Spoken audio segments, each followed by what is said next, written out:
Hi and welcome back to Gal and Hammer. So today we are going back to we're going to issue 2 and we're carrying on learning how to play Age of Sigmar. So in the last issue we learned how to roll, to move our minis into battle and to hit and wound each other. We played with the Cruel Boys Killer Boss, and we played with the Knight Arcana from the Stormcast. So in this issue, we got 10 Cruel Boys Gut Rippers. Now it does say we'll only need 3 of them in here, but we're going to go through this, walk it through, and see if it can teach us maybe a little bit more about how to play Age of Sigmar. So far, I feel like we're doing quite well, and we're gripping it, but we will see. Will it get harder? Who knows?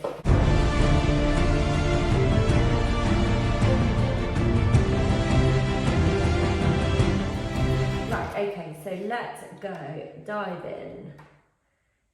Okay, so now we're on to armoured saves.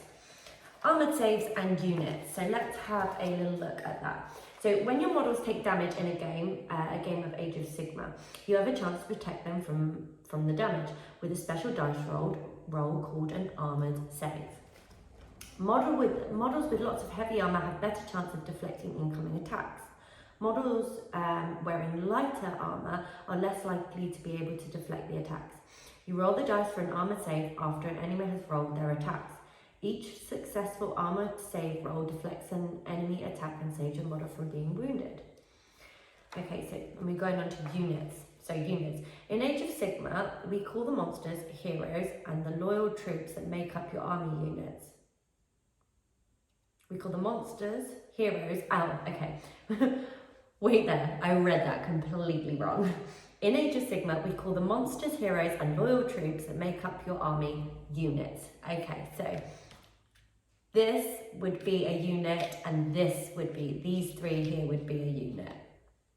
Okay, in the same army. I see. Single models. Some units consist of single models. The Knight Arcanum is an example of a unit made of a single model. Units made of single models are usually heroes, monsters, and other champions who are powerful enough to fight by themselves. So we're guessing that the Knight Arcanum is definitely more powerful than the Gut Rippers, but you never know. Multiple models. Many units contain multiple models that all fight together. These Gut Rippers are an example of a unit of multiple models. Units made up of multiple models can be very powerful as they can unleash lots of attacks and can be very hard for your opponent to wipe out. Okay, let's move on. So we know about the single unit and like multiple units. So using the units, so we're not going to be using the Killer Boss today. It's not we're going to be using the Cruel Boys Gut Rippers and the Knight Arcanum. So we have deployed them into their area. Okay, so units of multiple models are always treated as a single group. They move and fight together. Your Gut Rippers are the first unit of multiple models you have received. Using the guides below to work out how to move, fight, and remove slain models from the unit. A unit always moves as a single group. Whenever you move a unit of multiple models, keep all the models close to each other and have them move in the same direction with no models left behind when the move is done.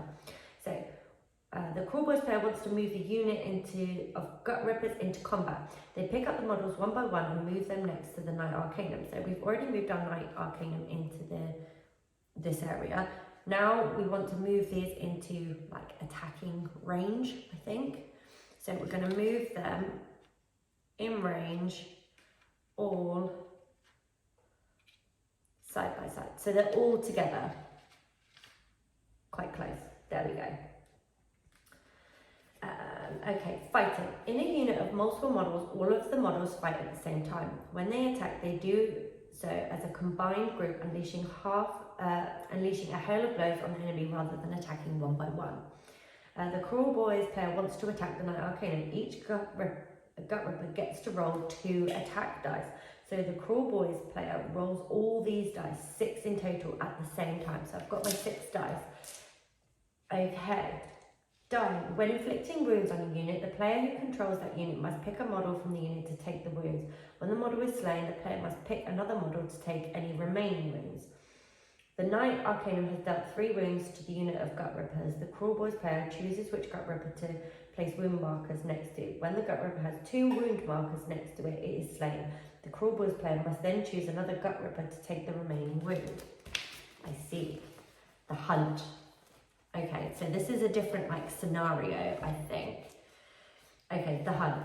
A unit of Gut Rippers has ambushed a Knight Arcanum. Will they be able to overwhelm the Stormcast Eternal through their strength of numbers and cunning pack tactics? Your battle continues. In this battle, you will tell the story of a Knight Arcanum fighting against a unit of 3 Gut Rippers, which you received with this issue. In addition to making attacks, you'll also be using armor to defend your models. Follow the instructions below and on the following pages. Okay, so we're moving into battle. So it says, and we've moved them. So we've already moved these into battle, but I might do it over here so it's a bit closer. So there we go. So we've deployed these Gut Rippers, we've deployed the Knight Arcanum, so the Knight Arcanum's moved into battle. Now we're going to move these into areas. So they all have to be fairly close to each other. Right. Okay, so Cruel Boys attack first. Okay, Gut Ripper hit rolls. Pick up 2 dice for each Gut Ripper and roll them together. Each dice you roll represents an attack the Gut Rippers are making against the Knight Arcanum. So I've got 6 dice for these Gut Rippers. Dice rolls of 1, 2, 3 have failed to hit the Knight Arcanum. Dice rolls of 4, 5 and 6 have hit. Okay, let's see if we can hit the Knight. So I'm rolling 6 dice. What did I need? A 4, 5 or 6. I've got 1, 2, 3. So 3 hit. So I've got 2 4s and a 6, and then I got 1, 2, 3. Don't want to be able to do that again. So I take these away because they did not hit. So now I roll to wound. So pick up the dice that have hit in the previous step and roll them again. This represents how hard you have hit the Knight Arcanum. So dice rolls of 1, 2 or 3 have not hit hard enough and have failed to wound the Knight Arcanum. Dice rolls of 4, 5 and 6 have hit hard enough to wound the Knight Arcanum. So let's see. What did I say? 4, 5 and 6. Okay, so I got 2. 2 have hit. 2 have hit. So in the last issue, we'd have put wound markers on them, but this time we're going to do the save roll. So the other opponent, so the Stormcast Eternals player picks up the dice that are wounds in the previous deck and rolls them. Dice rolls of 4, 5 and 6 have saved the Knight Arcanum from those attacks. Dice rolls of 1, 2 or 3 have failed to save the Knight Arcanum. For each of these dice, place a wound marker next to the Knight Arcanum. So we need 4, 5 and 6 to save and stop it being wounded. Oh, I did it. 4, a 5 and a 6. So them wounds didn't actually go through. She saved them. They haven't hurt her. Amazing. When you have placed 6 or more wound markers next to the Knight Arcanum, it has been slain. So that was the same as the last time. So now it's time for the Stormcast attack. So I only have to pick up 3 dice again because like the last issue, whereas it was 2 dice per Gut Ripper. If you had 4 Gut Rippers, you'd need 8 dice, if that makes sense. Okay, so now pick up the 3 dice and roll them. Each dice you roll represents an attack the Knight Arcanum is making with her stave against the Gut Rippers. So 1 or 2 have failed to hit, 3, 4, 5 and 6 have hit. Okay, so 1 didn't, 2 did. So let's see if we can wound them. So pick up the dice that have hit in the previous step and roll them again. This represents how hard you have hit the Gut Rippers. So let's see if we can wound them. We need, so 1, 2 or 3 have not hit hard enough. We need a 4, 5 or a 6 to wound the Gut Rippers. 1. Okay, now we've got the Gut Ripper save roll. So the Cruel Boys player picks up the dice that are wounds, which in this case is just 1. In the previous step and rolls them. Dice rolls of 5 and 6 have saved the Gut Rippers from those attacks. Dice rolls of 1, 2, 3 and 4 have failed to save. So we need a 5 or a 6 to not wound them. Let's go, 5 or 6. 2. So they did get a wound. So you place it on, I don't have wound markers again, I'm just using these little crystals. I must get some. Please, someone direct me to where I can find some wound markers. Okay, so I'm going to put it on this little dude here. Now, 2, if he gets another one of these, he's gone, he's dead, and he's off the game. And then I'll have to readjust my dice. If I've only got 2 on there, I can't then roll 6 dice. I'll only be rolling 4. Okay, so when you have placed 2 wound markers next to a gut ripper, it has been slain. Remove it from the battlefield along with the wound markers that were next to it. A slain gut ripper can no longer make any attacks. Okay, so then we go back to the first one.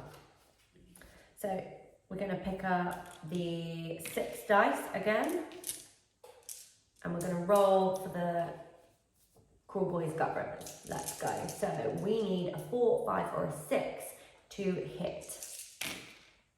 So not that one, that's 2. Okay, so I actually got 4 this time. So let's see if we can wound the knight. So we need 4, 5, and 6 to wound. Ooh, and you got 2. Then we're going to use the knight. So the other opponent's going to pick up these and save. She needs a 4, 5, and 6 to save. She got 1, so 1 hit. So now we put a wound marker on her, and then we go back. It's her turn. Next, other player's turn to go, so we do it all again. So she rolls for the gut rippers. She needs a 3, 4, 5, or 6 to hit. She got 2. Let's see if they wound. She needs a 4, 5, or 6 to wound these. Ooh, 1. Now we're going to do the save roll again. So we need a 5 or a 6 to save this from the from the attack. 5, yes, so they don't get a wound marker. And you basically go back and forth until you've got 6 either on these or you've got 2 each on these, which is 6 on there. Now I have played this once before, and actually you would think because these are lower, they only need 2, but you get to roll 6 dice, so it does make a difference, and they can quite easily take her out. It's all luck of the dice, I think, but it's a really good way. My son really enjoyed this. It was a really good way to like get into it without it being too complicated. Yeah, so I've really enjoyed this part of it, and I can't wait to learn a little bit more about the playing Age of Sigmar. And what really the minis can do. Now, I know that in the next issue, we've got some Vindicators, so I am desperately excited to see what they can do and how they work into this as well. So I hope you've enjoyed this. I hope you have maybe learned something this has helped with learning how to play Age of Sigmar. Yeah, don't forget to like and subscribe, just because this really helps me create more content for you. Yeah, so thank you very much and goodbye.